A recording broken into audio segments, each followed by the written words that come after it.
Hello అండి. ఈ video ప్రత్యేకించి కొత్త వాళ్ళ కోసమండి. అందరూ చూడొచ్చు. బ్యాడ్ ఎక్స్‌పీరియన్స్ అనేది అందరికీ ఒకటే. సీనియర్ లేదు, జూనియర్ లేదు. అయితే మీకెప్పుడైనా సరే కస్టమరు లైనింగ్ పీసులు గానీ, బ్లౌజ్ పీసులు గానీ, శారీలో బ్లౌజ్ గానీ ఇచ్చినప్పుడు వాళ్ళ ఆది బ్లౌజ్‌తో నేను ఇలా చూపించిన విధంగా ఎస్టిమేటెడ్‌గా కొలిచి చూసుకోండి. ఎందుకంటే ఒక్కొక్కసారి చిన్న ముక్కలు తెస్తారండి వాళ్ళు. అనుకోకుండా తెస్తారు. కొంతమంది కావాలని తెస్తారు. మనం ముందే కొలిచేసుకున్నామనుకోండి సరిపోదు అని వాళ్ళ దగ్గరే చెప్పేయచ్చు.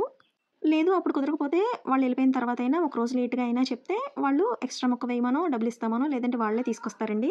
అలా కాకుండా కరెక్ట్‌గా మనం కుట్టే ముందు రోజు చూసుకున్నామనుకోండి, ఒక్కొక్కసారి చాలా ఇబ్బందవుతుందండి. రీసెంట్‌గా నాకొక బ్యాడ్ ఎక్స్‌పీరియన్స్ జరిగింది. రీసెంట్‌గా కాదు చాలా సార్లు జరుగుద్ది. అయినా నాకు సిగ్గులేదు.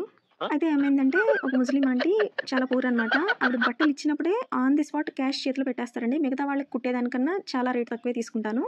మీటర్ ముక్కిస్తారు ఎప్పుడు కూడా. ఆ మీటర్ ముక్కలో కూడా ఆవిడకి హ్యాండ్స్ పొడవు 11:30 అండి. జాకెట్ పొడవు 15:30. ఫ్రంట్ పార్ట్‌కి అతుకులు పడతాయి. మెడ పట్టీకి చాలా అతుకులు పడతాయండి. అవన్నీ నేను నా దగ్గర ముక్కలు వేస్తాను. అయితే పాపం ఆవిడ ఇంటెన్షన్‌గా ఇవ్వలేదు. 75 పాయింట్ల ముక్కిచ్చారు లాస్ట్ టైము. నేను చూసుకోలేదు. కుట్టే ముందు ఓపెన్ చేశానండి. అప్పటికే ఆవిడిచ్చి చాలా రోజులైంది. తీరా చూస్తే హ్యాండ్సు, నడుము తీసేసాను ఆవేశంగా కొలుచుకోకుండా. చూడండి.